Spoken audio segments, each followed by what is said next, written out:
Out in space, an electromagnetic wave is just a pair of coupled oscillating fields, an electric field and a magnetic field, perpendicular to each other and to the direction they travel, moving at the speed of light. The wave carries one key property we care about, its frequency. Put a conductor in the wave's path, and the electric field exerts a force on the free electrons inside it. They're driven back and forth along the rod at exactly the frequency of the incoming wave, and that oscillating charge appears as an oscillating voltage across the antenna's terminals. The frequency at the terminal is identical to the waves, the amplitude is not. It depends on the field strength, the antenna's effective length and gain, and how well the antenna's polarization lines up with the waves. What we get is a faithful voltage copy of the wave, all scaled. Now in the real world, the antenna is never hit by one clean wave. Every transmitter in range plus thermal noise, they all arrive simultaneously, and the antenna adds them all up. So what actually comes out the terminals is a single messy voltage, the superposition of every component. So the receiver cleans it up. A low noise amplifier lifts the whole thing above the electronic's own noise, and a bandpass filter throws away everything outside the range we care about, which also prevents high frequency content folding back on itself when we digitize it. So what survives is a sum of many signals. Filtering narrows the mess, it doesn't separate it. And here's the useful fact: any such signal can be written as a sum of pure sinusoids, each with its own amplitude, frequency and phase. That's the Fourier transform, and it's what turns an unreadable jumble in time into something we can actually analyze. Take the strongest component. It has one amplitude and one frequency, two numbers. Plot amplitude against frequency and that entire sinusoid becomes a single spike. We've moved from the time domain to the frequency domain. Now do the same for the rest, and here's the problem. The strongest signal is still a volt. The one we actually want is a millionth of that. On a linear axis, the big one uses the entire plot, and everything else is pinned flat to the bottom line. Scale up to see the small ones, and the large ones shoot off to the top of the screen. A linear axis simply cannot show a range this wide. So the fix is to take the logarithm, divide the amplitude by a reference level, take log base 10, multiply by 20, and you have decibels. Two details worth knowing: the 20 is there because a decibel is fundamentally a power ratio, and power goes as voltage squared. Squaring inside a log becomes a factor of 2 outside it, and a decibel is always a ratio, so it needs a reference. Against 1 volt we write dBV, against 1 microvolt we write dB microvolt, against 1 milliwatt of power, dBm, we quote a bare dB for an absolute level, and it means nothing.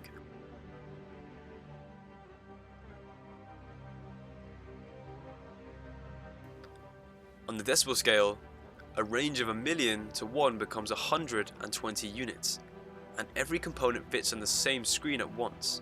The strong transmitter, the weak signal, the harmonics, and the noise floor underneath them all. That's the whole point. The wave hits the antenna, became a voltage, was filtered and digitized, and the Fourier transform broke it into its components. The decibel is what makes those components readable by eye. This is the architecture, a super heterogeneous spectrum analyzer. Every stage has one job, and the signal is transformed a little more at each one. Let's walk through it. First, a switchable attenuator.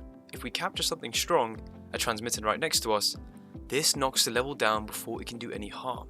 It isn't only about protecting components. The mixer, a couple of stages along, is the fragile part. Overdrive it and it stops behaving linearly, and it starts generating tones that were never in the air in the first place.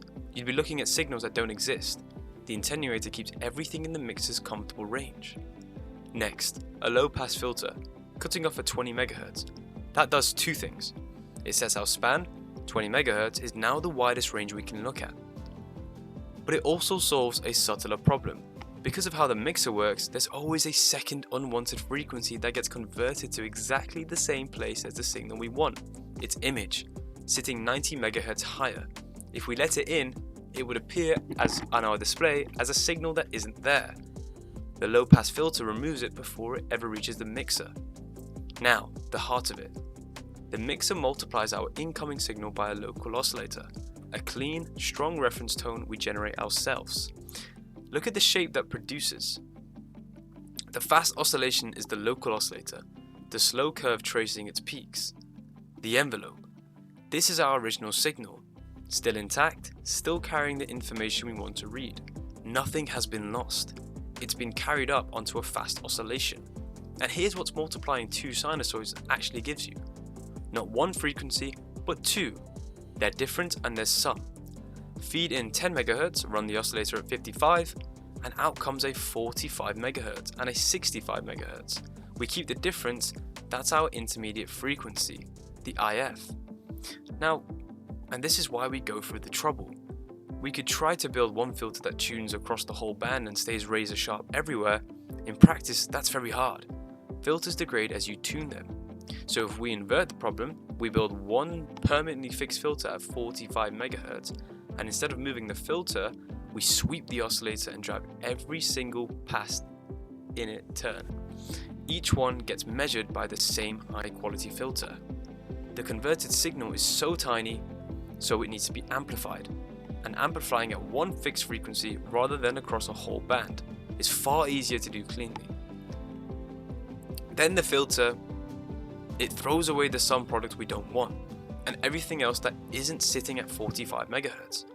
Its width is the most important number in the instrument, the resolution bandwidth. This decides how close two signals can be and still be seen as two, not one. Narrow it and you see finer detail, at the cost of a slower sweep. Now, 3 finishing stages. The logarithmic amplifier does in hardware exactly what we did by hand in the last animation.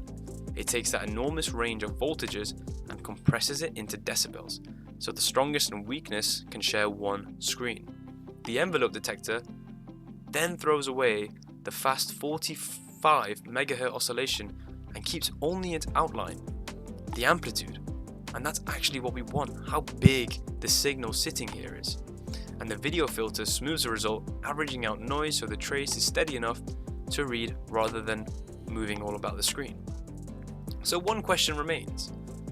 The detector only tells us how big, so where does the frequency come from? That comes from the ramp generator.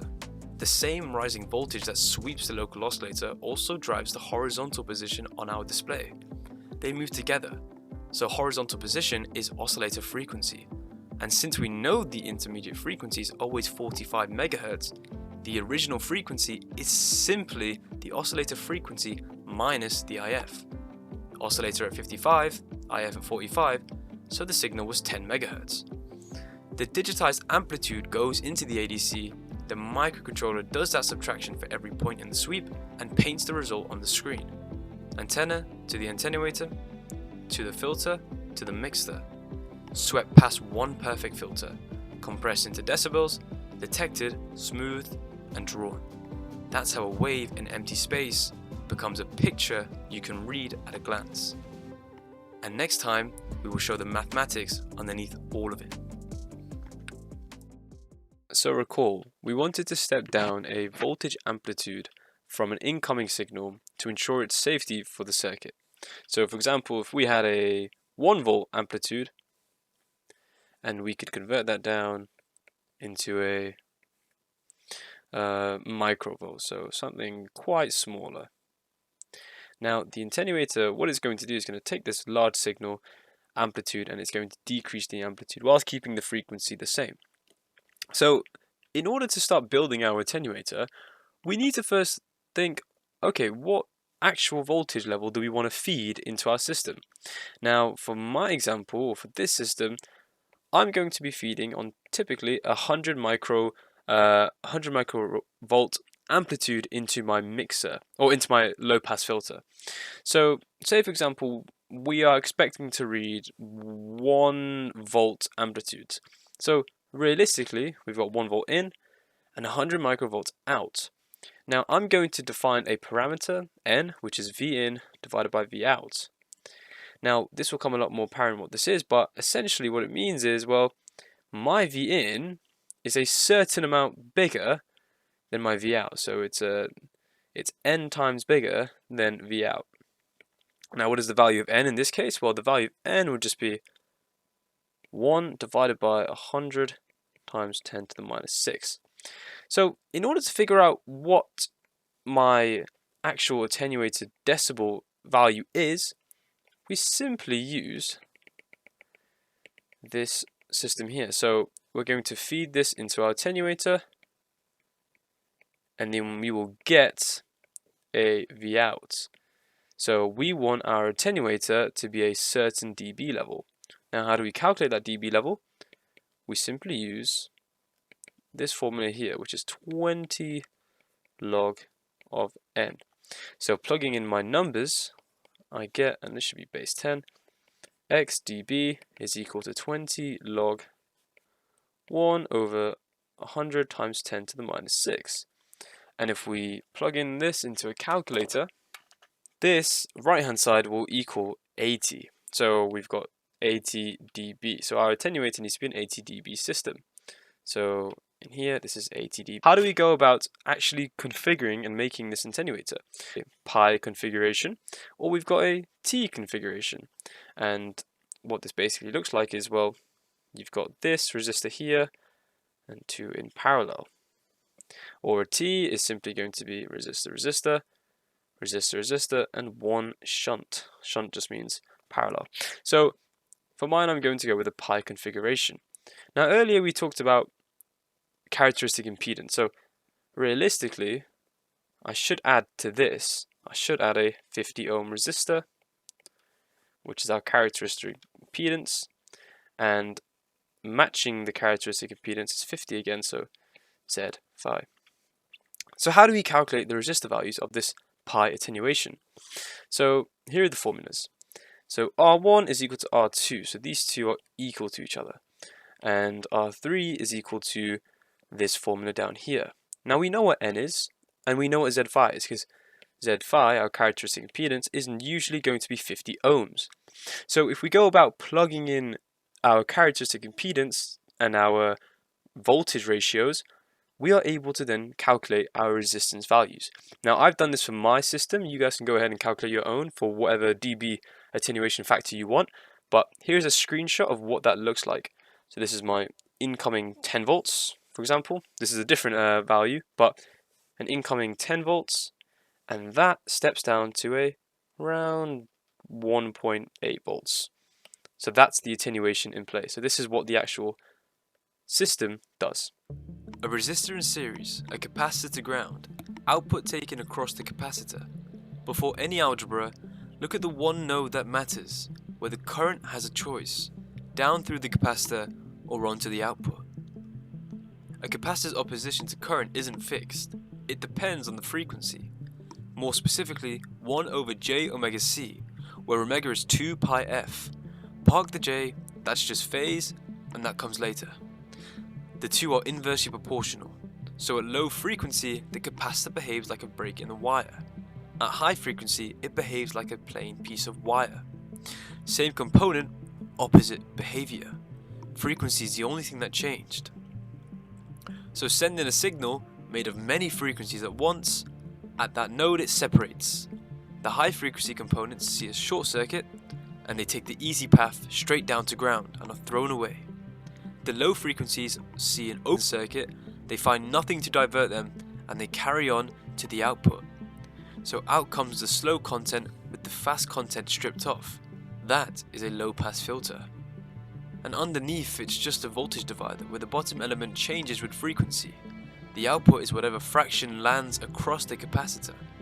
And there's no wall. Nothing gets cleanly blocked. The transition is gradual. Exactly how gradual this transition is, this is what we will derive next in our circuit theory. Let's go ahead and find the transfer function of this low pass filter. In order to do that, we need to use KVL. So KVL states that our voltage in is equal to the sum of all the voltages within our loop. Now we know that this sum is just going to be the voltage of the resistor and the voltage of the capacitor. Now we know that the current is directly related to the rate change of our charge, and our capacitance is defined as our charge to voltage.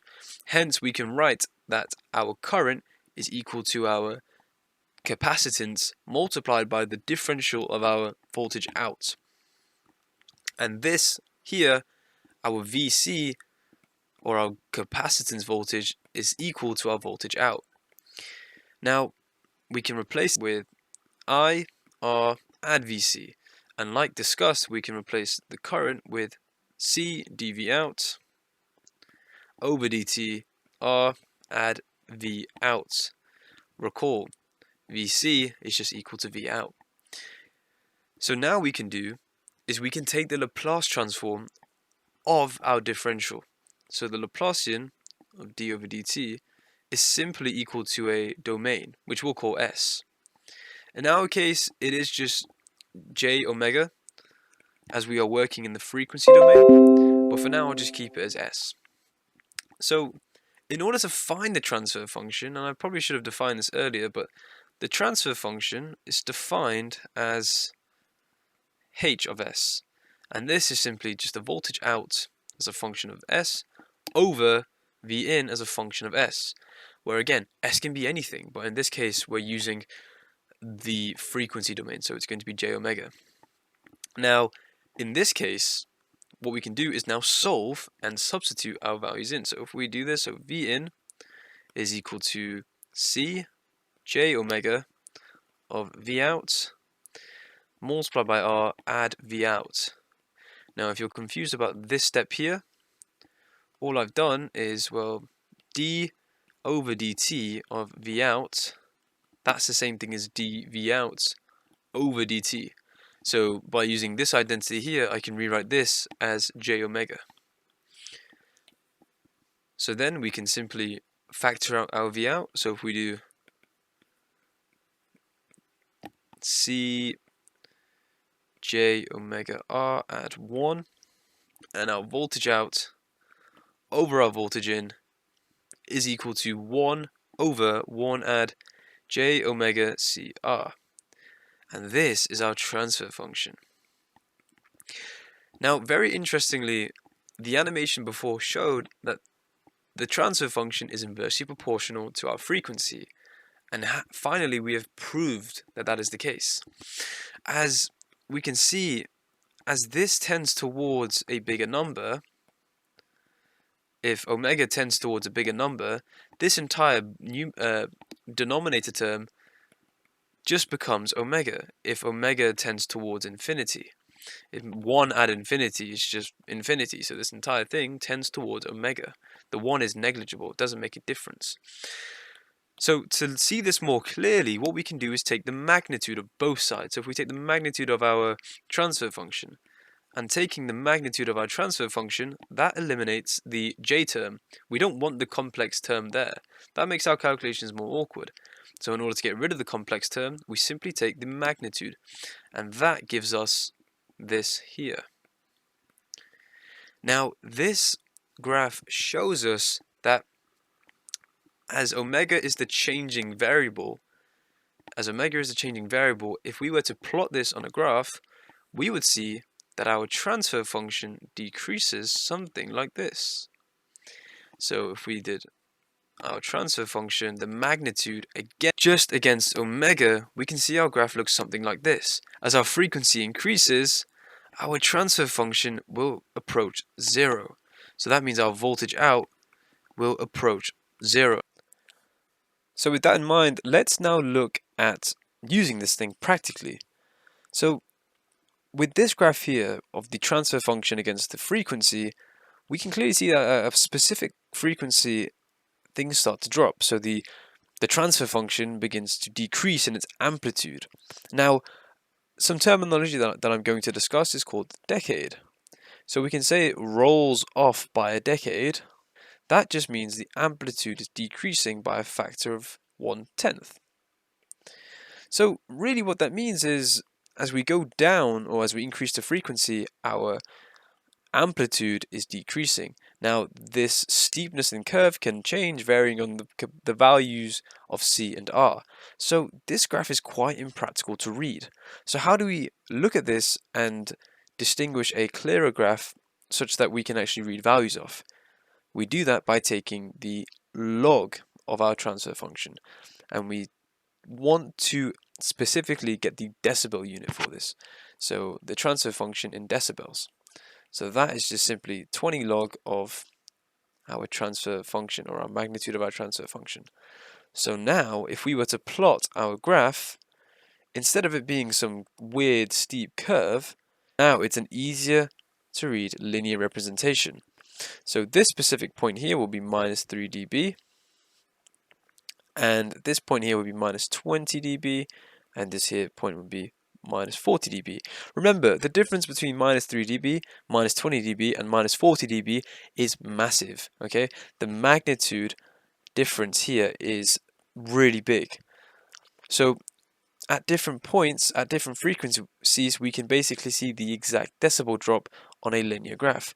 Now this is very important because datasheets will usually show the transfer function of their filtering system as a graph like this, of the transfer function in decibels against the frequency. They won't show it in this format because this is too, you can't zoom in infinitesimally and find the exact amplitude at each point. That's impractical.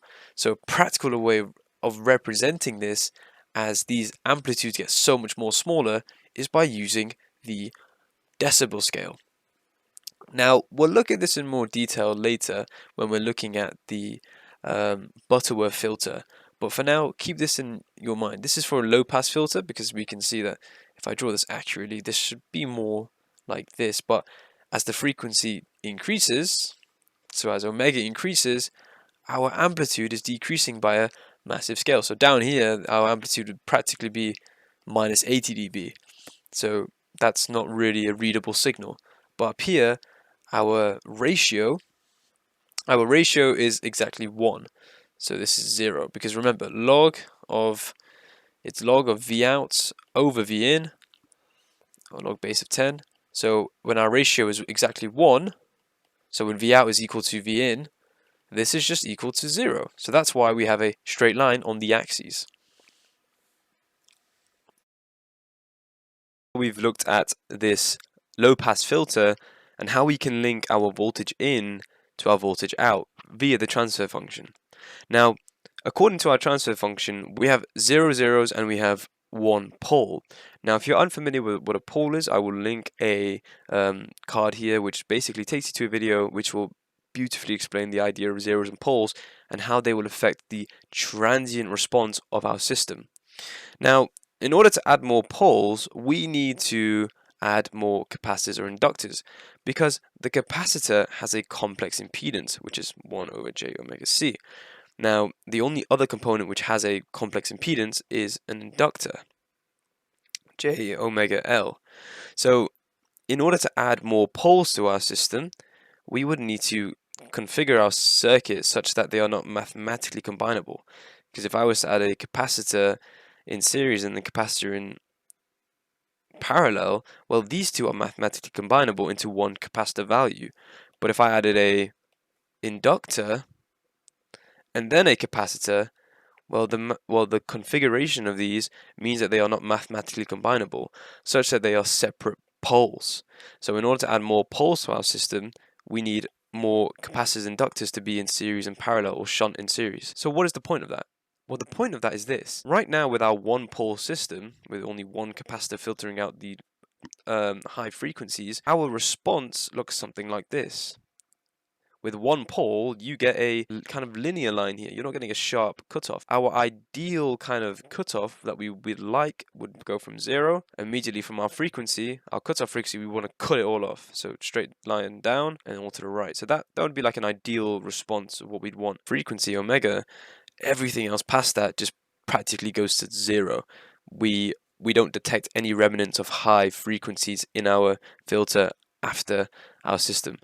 So how do we achieve that? We achieve this higher cutoff gradient by essentially adding more poles. So the more poles we have, the more steep our line is.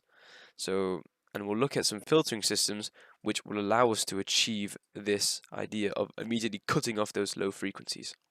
So this is the Butterworth filter implementation on an argon diagram. Now, the Butterworth filter, all the poles just sit on the semicircle in the left half of our plane, and they are equally spaced at an angle of pi over n.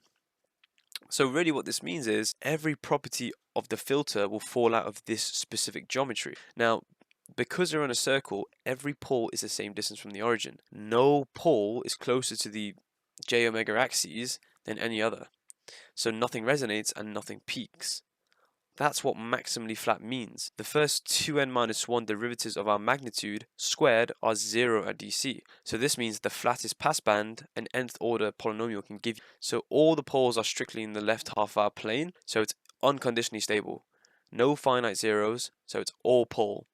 So that means we have a clean minus 20 dB decade drop.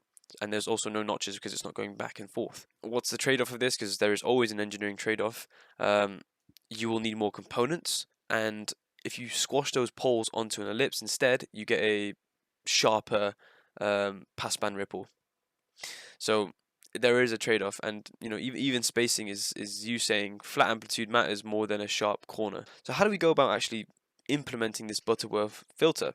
So this is the design all written out. You choose a filter design. Do you want a low pass filter? Do you want a high pass filter? Do you want a band pass filter? For now, we'll be doing a low pass filter, and then we'll determine the necessary order. So the poles of filter. Remember, the trade-off is you get the more sharper your corner is, the more ripples you get.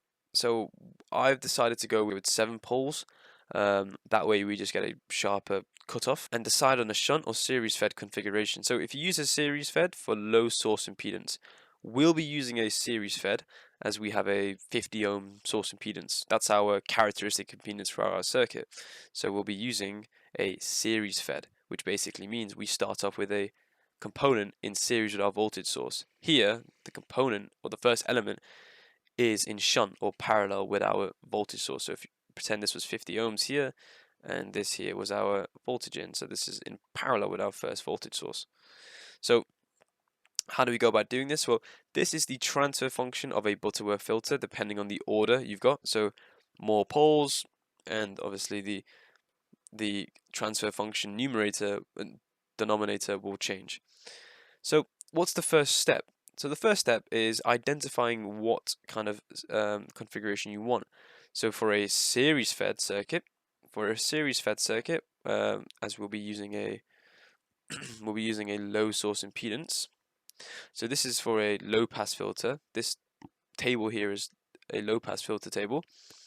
Now, essentially what you want to do is, if you're choosing 7 poles, which is my design, which is what I'm using, you're going to have, and you have to read it off here, so series fed, so your first component is going to be L1. So your L1 value is 0.4450, C2 value is 1.2470, L3 value is 1.8019. So this is what it looks like here, series fed. So this component here is 0.4450, this component here is 1.2470, this component here is 1.8019, etc., all the way until the 7th pole. So these are referred to as your prototype values. These aren't the final values. So in order to get the final values of our circuit, we need to scale it. So for example, I'm going to do an example for this C2 here. So the prototype value of this was 1.2470. That was our C prototype. And if we wanted to scale it to our actual circuit, well, say for example I wanted a cutoff frequency of 20 megahertz, and my load resistance is our characteristic impedance, which is just 50, and my capacitor value in that slot is simply going to be 1.2470 divided by 2 pi of my cutoff frequency times by RL, and that then will give me our final capacitor value for our low pass filter, or for our 7th pole filter. And next we'll see what my final design came out to be, and we'll test it on LT Spice. We're in LT Spice, and I've constructed the 7th pole Butterworth filter into LT Spice. Now again, notice that we are doing series fed purely because we have a low source impedance. So we've got, exactly like we just did before, L1, our actual value scale, that's 0.1771 micro henries, and etc. It all goes on there. So this is the pole designed here. So what I've done is I've also attached my 50 load source impedance and output impedance, and a AC amplitude of 1, and we're going to be sweeping that from 100 Hz to 10 GHz, and we'll see what the frequency response looks like on a bode plot in LT Spice. So if we go ahead and run, we can see if we look at the output, which is here, of our low pass filter, this looks something like a cutoff. And what is the cutoff frequency? We should be expecting to see around 20 megahertz. And there you go. You can see that the ratio here should be around 0 decibels around here, and then after that it begins to cut off. So we've got a pretty sharp cutoff frequency, because don't let the axes fool you here. So the axes are minus 40 dB, 80, minus 80 dB, minus 120 dB.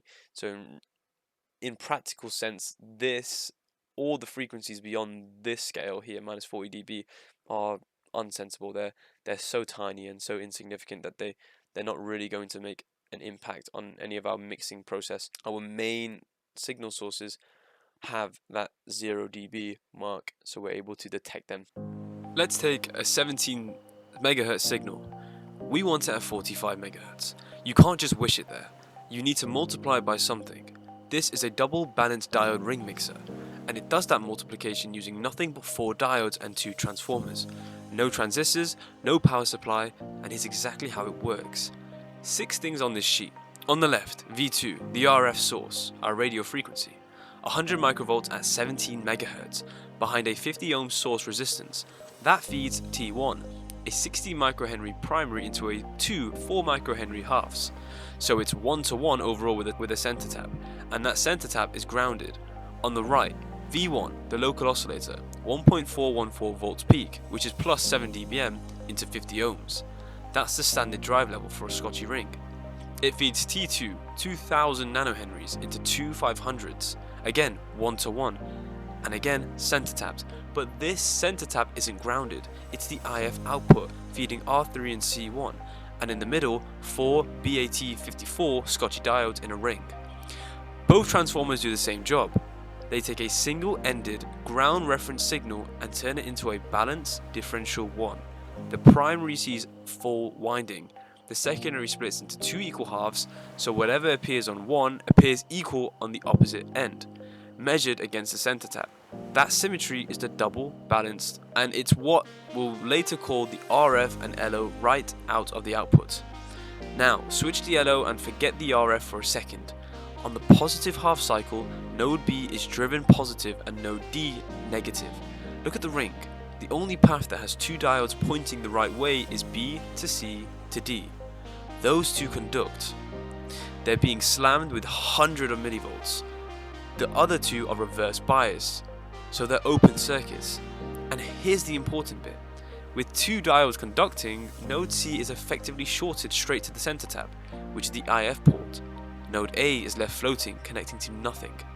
Half a cycle later, everything flips. D is positive, B is negative, and the 2 other diodes conduct. And now it's node A that gets shorted to the IF port while C floats. So over one LO cycle, the ring alternately connects the IF output to one end of the RF winding, then to the other, 62 million times a second. So strip away the diodes and what you actually have is a switch, a single pole double throw switch, thrown back and forth by the local oscillator. That connects to the output, to the plus the half of the RF, then minus half the RF. It's a polarity reverser. Multiply by +1, multiply by -1, +1, -1, and that's the alternating. +1, -1 is the switching function, and we can define that as S of t. Now bring the RF back. It's a slow 17 MHz sine compared to the LO, so across each little LO half cycle, it's almost constant. The switch grabs it, blips its sign, grabs it, blips its sign. The output is the RF wave, which alternating slices inverted. And that mangled looking thing is where our 45 MHz lives. Very quickly, and I'll do this properly in our next derivation, a square wave isn't one frequency, it's the fundamental plus a third harmonic at a third the amplitude, plus a fifth at a fifth the amplitude, and so on. Odd harmonics only. So the switch isn't multiplying by 62 MHz, it's multiplying by 62 and 186 and 310 all at once. Multiply 17 MHz sine by each of those harmonic and everyone produces a sum and a difference. 62 minus 17 gives us 45. That's the one we want. 62 plus 17 gives us 79. The third harmonic gives 169 and 203, about 10 dB down, and so on. But notice what isn't there. No 17 MHz, no 62 MHz. The balance cancels both sources out of the output.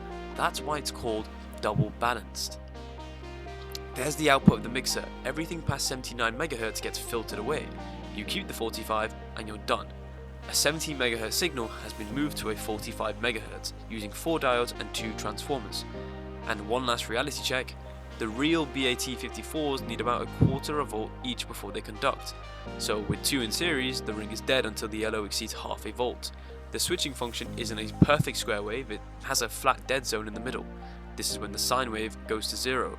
That costs you about 3 extra dB, which is why a real ring mixer loses about 7 dB instead of the theoretical 4. In the next part of this video, we will derive all of this maths.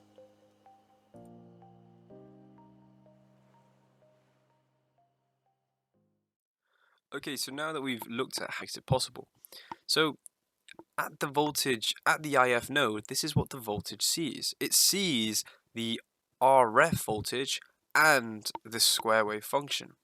Now, in order to make it usable, we need to actually convert this into a sum of sinusoidals, and then we're able to multiply this voltage RF into that function, and then we can actually start to see the different types of harmonics we'll get at the output, and we can also analyze the amplitudes of those outputs.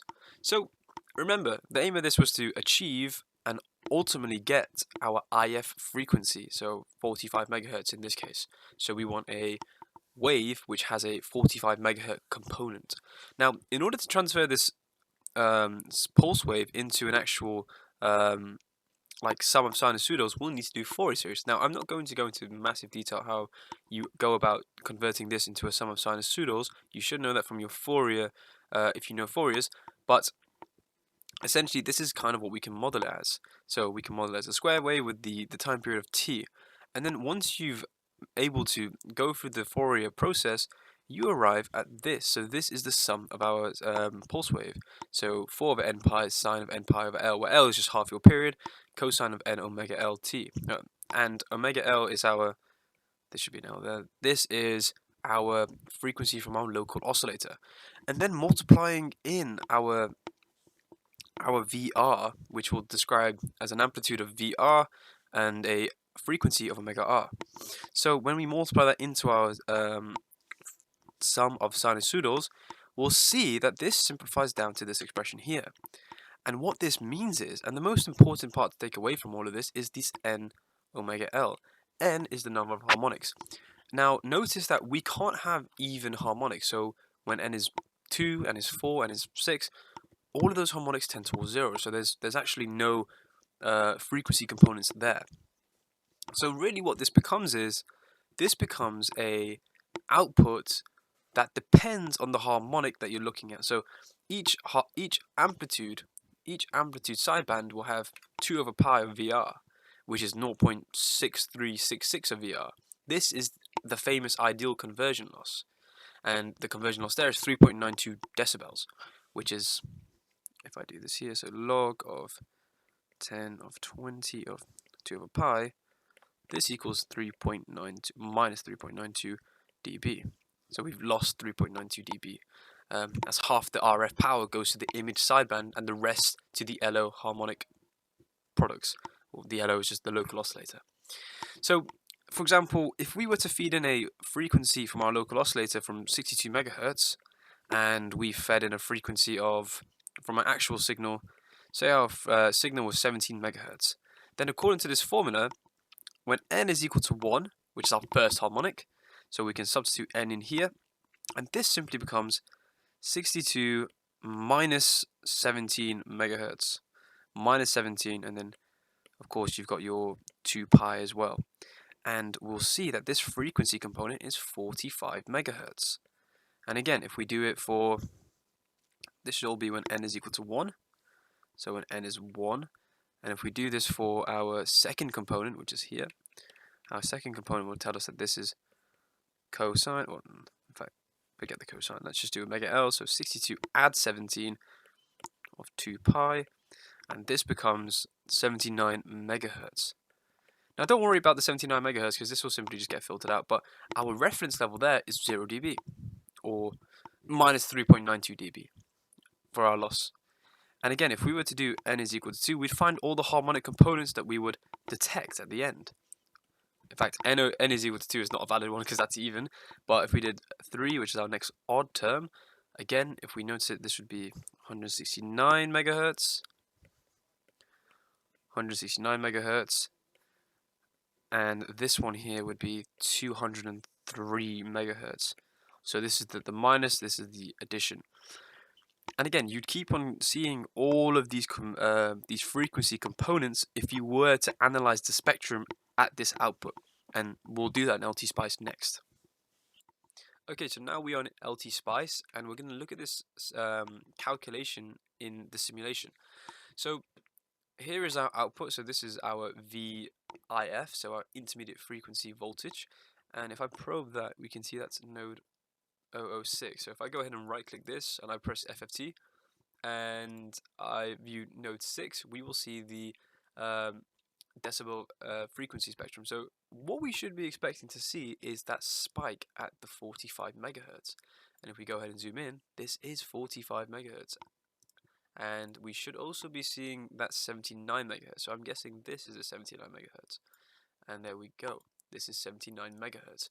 The scale isn't long enough to go all the way to 1 gigahertz. I haven't configured it for that. I've just done it for the main frequencies that we're concerned with. But 45 megahertz and 79 megahertz, and this is exactly what we wanted. This IF frequency, this intermediate frequency, to bring our RF signal to a 45 megahertz signal, and also its additional components as well. And the rest of this is just noise. So in order to translate that small IF signal into a larger signal that we can then feed into a logarithmic amplifier, well, we need this very small IF signal to become bigger, so we need to basically increase its amplitude. Now, in order to do that, it's quite a simple circuit setup here, if you are familiar with op-amps, but essentially what we've got here is we've got our IF signal coming out from the diode ring mixer setup, and then we have a capacitor here. This capacitor here is simply just to kill off any DC components. And so, for example, if we model the DC component coming out from 10 millivolts, then after this amplifier, it would gain a certain amount, and then it would cause a lot of issues for our next one. So that's why we've cascaded. So that's why we have this capacitor here, essentially for our AC coupling to kill off those DC components. Now, in order to calculate the gain of the circuit, it's quite simple. So the gain equation for this is just 1 add R2 over R1, where this is R2 and this is R1. I'm not going to go over the circuit derivation for that. There are plenty of resources out there explaining that in better detail. So in order to calculate our gain, well, it's going to be 1 add R2, which is 402 over R1, which is just 34.8. This comes out to be around 12.55. So if we want to find the gain in dBs, that would be 20 log of 10, 12.5, and this would give us our value in dBs, and this comes out to be approximately 22 dB. Now, you'll see in a moment why this amplification value matters, because that will feed into the logarithmic amplifier that we use.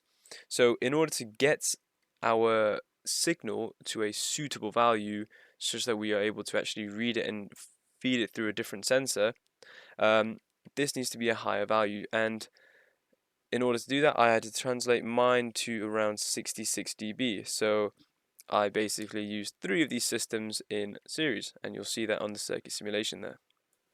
So we're back in LT-Spice, and we're just going to look at the amplification of 3 cascaded systems. So we've got 1 here, 2 here, 3 there. So if we look at the input voltage from our diode mixer, we've got a amplitude of around 7 microvolts. And then if we look at the output down here, this is around 12 millivolts. So we have heavily amplified our signal, ready to feed into our next system. We're in the LT-Spice now looking at the IF filter. So the IF filter will basically just clean off the rest of those frequencies. So probing just before the IF filter, and you can see that is the green line. And then after the IF filter, that is the blue line. So basically what we've done is we've taken these this sum of all these different frequency components, and we translated it down to 1. And to view this even more clearly, we can go to FFT and we can view the node at 1, and here you can see our bandpass filter of 45 megahertz with around a bandwidth of 1000 hertz. So it's nice and clean, and the spike at the top isn't exactly 45 megahertz, but we have amplified it up to such that, and that can be calibrated just in the digital software. A clean 45 MHz signal arrives. A spectrum needs 2 numbers per point, and this stage supplies exactly one of them. How big? Nothing else. So where it's sat in frequency is handled somewhere else. Inside, it isn't one amplifier, it's 6 in a chain, each with a gain of about 5, and each designed to limit. Push one hard enough and the output simply stops growing. 6 stages give 86 decibels of gain overall. Here's the idea that makes it work. Each stage has its own detector, and all their outputs are added together as currents. With a tiny input, only the last stage is saturated. Raise the input by 14.3 decibels, and the second to last stage saturates too, and the total steps up by a fixed amount. Another 14 decibels, another stage, another identical step.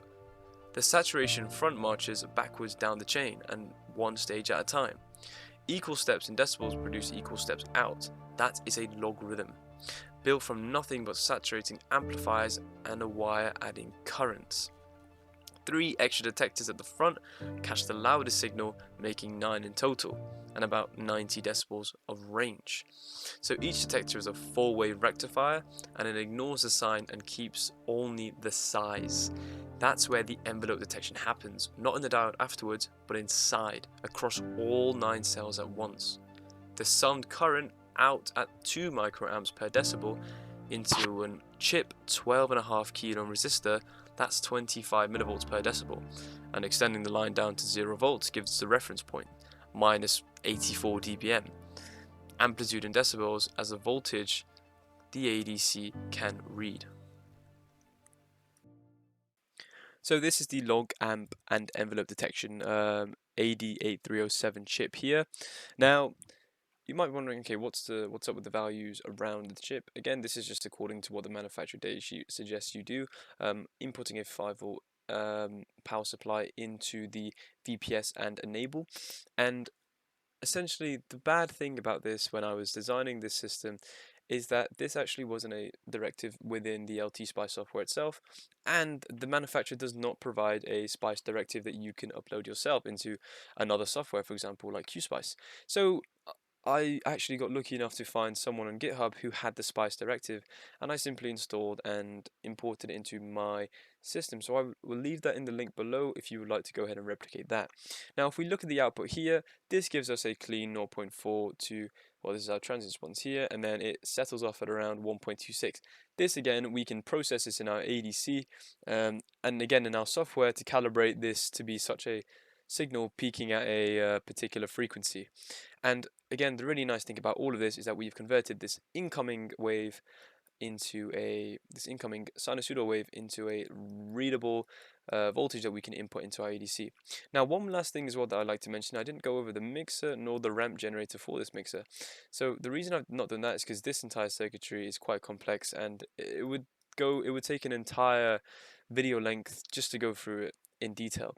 So if you would like to learn how that works, I would suggest other online resources. There are plenty of online resources explaining how this circuitry works, how to configure it, etc., according to your system. But in principle, all it does is it sweeps from 45 megahertz to 60 megahertz, providing that 1.412 amplitude voltage in order to actually make the mixer work.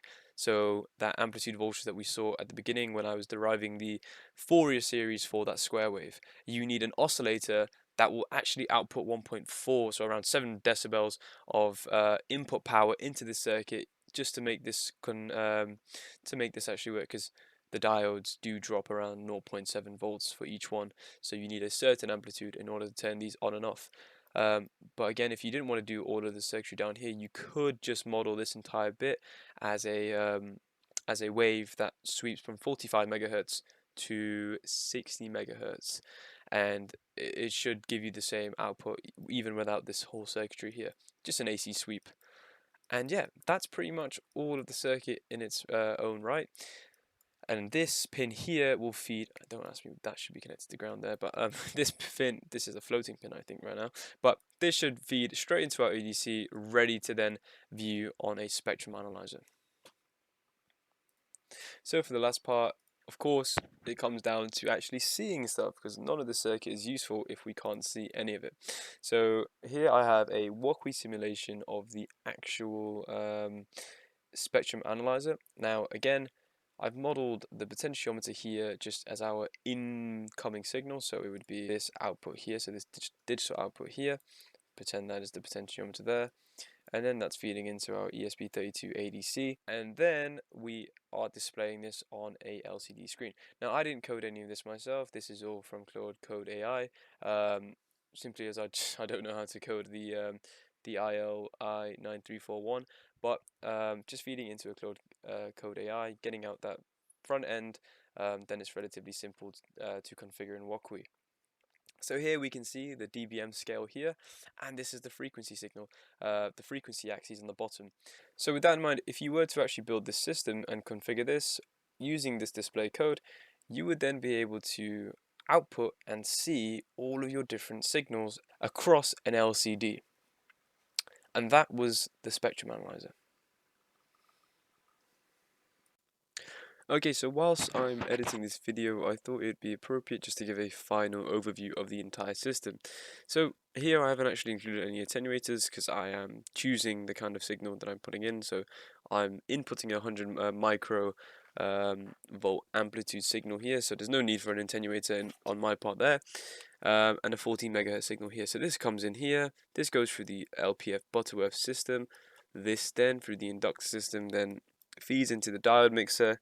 This signal here gets multiplied by this square wave here, and then again, as this oscillator here is ramping and going through a different frequency sweeps from 45 megahertz to 60 megahertz, this then allows the oscillator to then selectively construct the 45 megahertz IF signal that's coming out of here, and then that feeds into our amplifying system. This amplifying system then amplifies the signal such that we can feed it into our IF filter.